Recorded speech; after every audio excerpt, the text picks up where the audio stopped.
Hello students, इस class में हम लोग ब्लड ग्रुप्स के बारे में देखेंगे।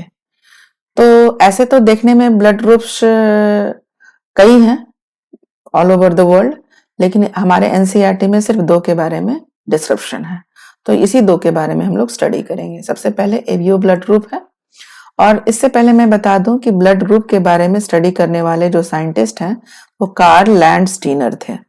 कार्ल लैंडस्टीनर, वो काफी स्टडी किया उन लोगों ने और बताया कि खासतौर से उन लोगों को जो प्रॉब्लम हो रहा था ब्लड ट्रांसफ्यूजन के टाइम में कि किसी भी ह्यूमन बीइंग का ब्लड किसी में भी नहीं डाला जा सकता, तो इसके लिए उन्होंने एक तरीका अपनाया कि पूरे ह्यूमन बीइंग के ब्लड ग्रुप को उन्होंने 4 भाग में डिवाइड कर दिया, और यही हमारा एबीओ ब्लड ग्रुप बता रहा है।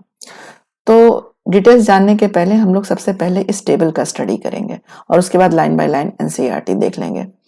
तो सबसे पहले देख क्या रहे हैं हम लोग, ये पार्ट काफी इंपॉर्टेंट है, ये पार्ट काफी इंपॉर्टेंट है, बाकी तो है ही है, इसके बारे में तो थोड़ा बहुत पहले भी हम लोग पढ़े हैं। और ब्लड ग्रुप जो है वो 4 है, 1 2 3 4, A B and O. Okay, तो हम देख क्या रहे हैं कि एंटीजन ऑन आरबीसी, बात यहाँ आरबीसी और प्लाज्मा की हो रही है, आरबीसी एंड प्लाज्मा। आरबीसी के ऊपर क्या है, एंटीजन है, और प्लाज्मा के अंदर क्या है, एंटीबॉडी है। ओके, तो अब सबसे पहले हम फर्स्ट ग्रुप को देखते हैं, फर्स्ट वाला ग्रुप।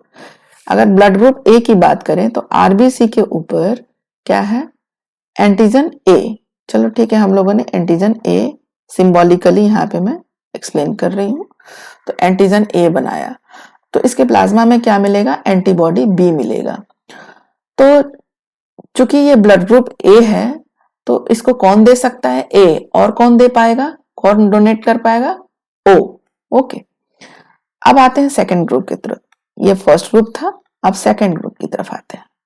सेकंड ग्रुप का हम आरबीसी बनाएंगे, और आरबीसी का चलो मान लिया कि इसका सिंबल हमने ये लिया, क्योंकि ये बी एंटीजन को हम लोगों को शो करना है, बी एंटीजन। ठीक है, बी एंटीजन को शो कर दिया, तो इसका प्लाज्मा क्या होगा, इसके प्लाज्मा में क्या, कौन सा एंटीबॉडी होगा, एंटीबॉडी ए। और इसका डोनर ग्रुप कौन कौन होगा, यानी इसको ब्लड कौन डोनेट करेगा, बी करेगा और ओ करेगा। अभी देख लीजिए, ओ यहाँ भी ब्लड डोनेट किया है और वहां भी सेकेंड ग्रुप में भी किया है। अब थर्ड ग्रुप में हम लोग आते हैं, third group that is A B. A B का हमने फिर से आरबीसी बनाया। चलो, अब यहाँ पे एंटीजन ए भी बता रहा है और बी भी बता रहा है, थोड़ा सा इसका हम लोग और स्क्रॉल में नीचे करते हैं। ए भी बता रहा है और बी भी बता रहा है, तो चलो मान लिया कि मैं यहाँ पे दोनों बता दे रही हूँ, दोनों ये हो गया। यहाँ पे मैंने एंटीजन बी भी बना दिया, एंटीजन ए भी बना दिया और बी भी बना दिया आरबीसी के ऊपर, क्योंकि क्या कर रहा है, ऑन आरबीसी। और इसके प्लाज्मा में क्या होगा, कुछ भी नहीं होगा, कोई भी एंटीबॉडी नहीं बनेगा, तो वो नील होगा। तो और इसका डोनर ग्रुप कौन है, इसको ए बी भी दे पाएगा, क्योंकि ए बी यहाँ पे देख ही रहे हो, A B, A and B and O. अब यहाँ भी ओ आ गया। अब हम क्या देख रहे हैं, ब्लड ग्रुप ओ। चलो ठीक है, ब्लड ग्रुप ओ पे कोई ना ही कोई एंटीजन है और ना ही कोई एंटीबॉडी है, तो इसलिए यहाँ पे यहाँ क्या लिखा हुआ, नील। और इसके प्लाज्मा में क्या बन रहा है, एंटीबॉडी ए एंड बी। और इसका डोनर ग्रुप कौन कौन सा होगा, सिर्फ ओ। तो हमने क्या देखा, जो डोनर ग्रुप ओ था वो ए को भी दे रहा है, बी को भी दे रहा है, ए बी को भी दे रहा है, ओ को भी दे रहा है। तो हम लोग क्या कह रहे हैं ना, अब इस यहां से देखिए, from the above mention table it is evident that group O blood can be donated to person with any other blood group and hence O group individuals are called universal donor। तो O को हम लोग क्या कहेंगे, O वाले group को क्या कहेंगे, यूनिवर्सल डोनर।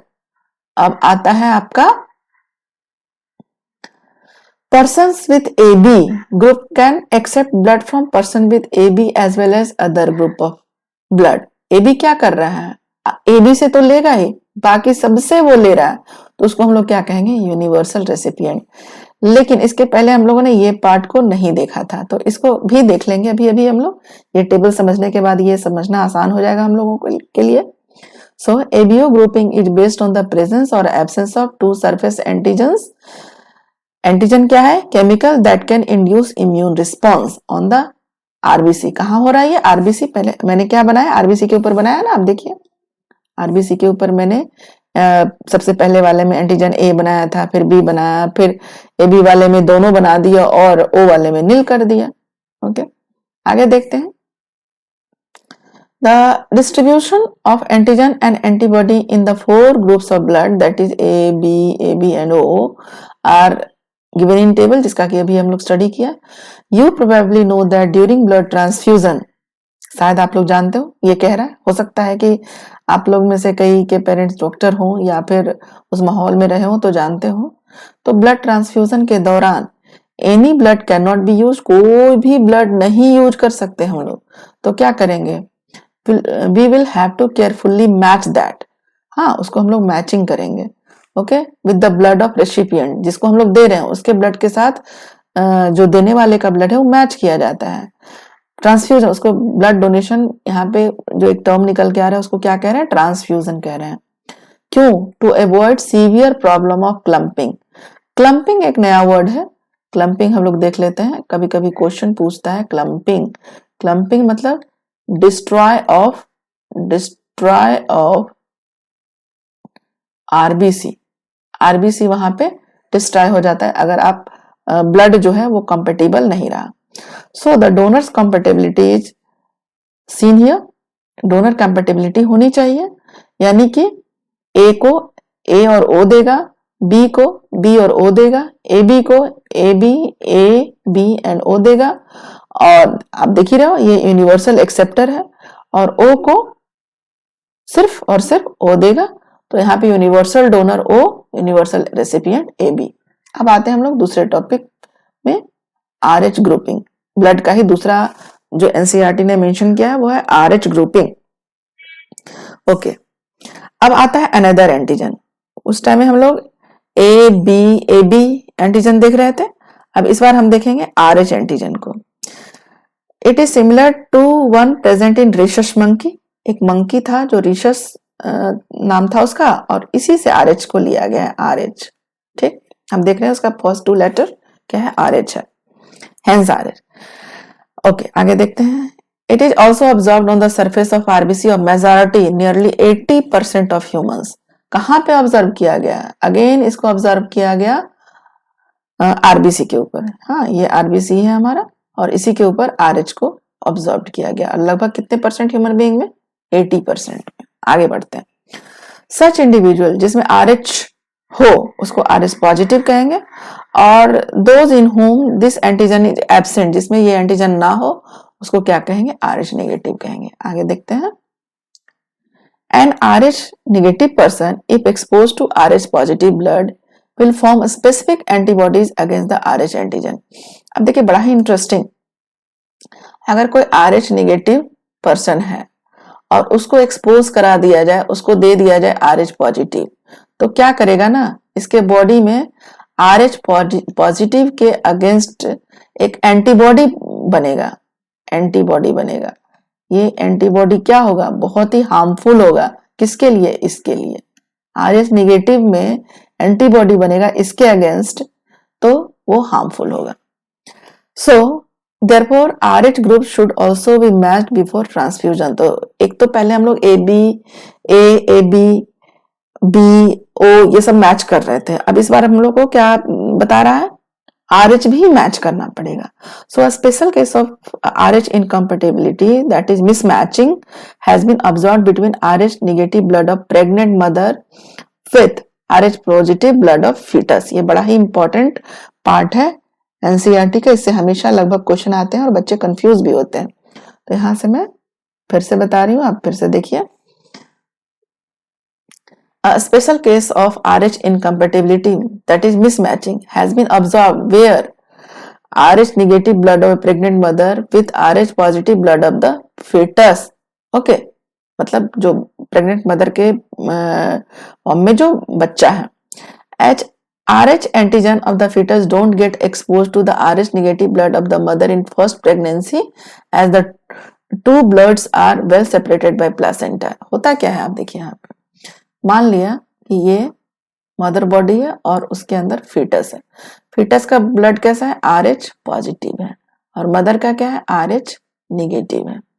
ठीक, तो दोनों तो देखो ये किससे आपने कई जगह सुने होंगे, गांव देहात, आस पास पड़ोस शहर, हाँ, जिसमें कि आपने सुना होगा कि जो प्रेग्नेंट लेडी है वो कुछ समय के बाद जो बच्चा उसके पेट में था वो खत्म हो गया है, तो खत्म हो गया है तो फर्स्ट वाले के चाइल्ड के साथ कुछ नहीं होता है, ये जनरली होता है जनरली सेकेंड वाले चाइल्ड के साथ। तो फर्स्ट वाले चाइल्ड के दौरान होता क्या है, फर्स्ट वाले चाइल्ड में क्या होता है और फर्स्ट वाले चाइल्ड के बर्थ के दौरान क्या होता है, दोनों चीज हम देखेंगे। देखिए अब आप देखिए, ये मदर है, मदर का वॉम्ब है, ठीक, और ये आपका फीटस है, ये वाला, ये फीटस है, ठीक है। मदर के वॉम्ब, मदर का ब्लड कैसा है, RH नेगेटिव, और फीटस का कैसा है, RH पॉजिटिव। तो ये वेल सेपरेटेड होता है प्लासेंटा से, प्लासेंटा से अलग, प्लासेंटा से कनेक्टेड होते हैं और सेपरेटेड भी होते हैं। तो ये दोनों तो फर्स्ट जो चाइल्ड बर्थ होता है उस टाइम में मिक्सिंग बर्थ के समय होती है। तो होता क्या है ना, ये आ जाता है मदर के ब्लड में मिक्स हो जाता है और एक एंटीबॉडी का फॉर्मेशन होता है, ठीक। अब देखिए ये एंटीबॉडी फॉर्मेशन हुआ और ये एंटीबॉडी बड़ा ही खतरनाक हो जाता है इस RH पॉजिटिव के लिए, ओके। अब देखिए फर्स्ट बच्चा तो हो गया, कोई प्रॉब्लम नहीं हुआ फर्स्ट चाइल्ड को, नो प्रॉब्लम। लेकिन सेकंड चाइल्ड के दौरान क्या होता है कि ये जो एंटीबॉडी बना था फर्स्ट चाइल्ड के बर्थ के दौरान, ये जब दूसरा बार बच्चा RH पॉजिटिव आता है ना, दूसरा बार बच्चा जो RH पॉजिटिव आता है, इसको होना चाहिए था RH नेगेटिव, क्योंकि माँ तो RH नेगेटिव है, खाली एंटीबॉडी बना हुआ है RH पॉजिटिव के अगेंस्ट में, तो ये क्या करेगा, इसको डिस्ट्रॉय कर देगा, तो इसलिए बच्चा भी डिस्ट्रॉय हो जाएगा सेकंड वाले में। फर्स्ट वाले का तो कोई प्रॉब्लम नहीं होता है और सेकंड वाले में प्रॉब्लम हो जाता है, यानी कि ये डिस्ट्रॉय हो जाता है। क्रॉस का मतलब यहाँ पे मैंने कोई इफेक्ट नहीं पड़ा RH एंटीबॉडी का फर्स्ट वाले में, और सेकंड वाले में इफेक्टेड हो गया, इसलिए डिस्ट्रॉय हो गया। तो आगे देखते हैं यही चीज यहाँ पे एक्सप्लेन कर रहा है। RH antigen of the fetus don't get exposed to the RH negative blood of the mother in the first pregnancy as the two bloods are well separated by placenta। चलो ये क्वेश्चन पूछता है आपसे। However, during the delivery of the first child, there is possibility of exposure of the maternal blood to small amount of the RH blood from the fetus. In such cases, the mother starts preparing antibodies against RH antigen in her blood। जैसा कि मैंने बताया mother क्या करती है, RH positive के against में antibody तैयार करना शुरू कर देती है। हाँ, in case of her subsequent pregnancy, यानी कि सेकेंड हो या थर्ड हो या फोर्थ टाइम ये सब जितने सब्सिक्वेंट प्रेगनेंसीज होंगे, क्या होगा, the RH antibody from the mother, यानी कि मदर का कैसा था, RH नेगेटिव था, can leak into the blood of the fetus and destroy the fetal RBC, यानी कि फीटस का RBC को वो क्या करता है, डिस्ट्रॉय कर देता है, ओके। चलो, this could be fatal to the fetus और कुड कॉज सीवियर एनीमिया। क्या हो जाता है उससे, ब्लड जब RBC डिस्ट्रॉय होना शुरू होगा तो कमी हो जाएगी RBC की, तो क्या होगा, एनीमिया होगा, एंड जॉन्डिस भी साथ साथ होगा, किसको, बेबी को। तो ये कंडीशन क्या कहलाता है, एराइथ्रोब्लास्टोसिस फेटालिस। एराइथ्रो मतलब एराइथ्रोब्लास्ट जो है वो धीरे धीरे खत्म होना शुरू हो जाता है, किसका, फीटस का। तो फीटस क्या होता है, खत्म हो जाता है, बर्बाद हो जाता है ना। और this can be avoided by administrating anti RH antibody. किसको एंटी RH एंटीबॉडी देंगे, मदर को देंगे, to the mother immediately after delivery of the first child, यानी कि एंटी RH एंटीबॉडी हम किसको देंगे, मदर को, तो फिर सब्सिक्वेंट जो डिलीवरी होगी वो ठीक ठाक होगी। फर्स्ट वाले में कोई इफेक्ट नहीं हुआ, लेकिन सेकेंड वाला खत्म होगा, थर्ड वाला खत्म होगा, फोर्थ वाला खत्म होगा। तो यहाँ पे हमने क्या देखा, एक और ग्रुप देखा, दैट वाज RH। और RH कहाँ से वर्ड आया, रीशस मंकी से, और ये आपके RBC के ऊपर होता है एंटीजन, ठीक है। अब आगे बढ़ते हैं, कोगुलेशन ऑफ ब्लड, ये हम लोग नेक्स्ट क्लास में करेंगे, ओके।